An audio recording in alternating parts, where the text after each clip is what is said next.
Kinsa man na? Ay.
Ang gabi-isahan.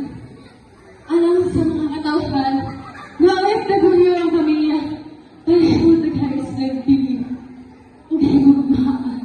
Kailang isang servisyo ang iling ginagawa para sa ilang pamilya. Ito ay OFW sa hotel at nililista na view. Lahat lang o mabuhay ang bagong bayani. Alright, she is candidate number 4, Mrs. Jenaline Padillo.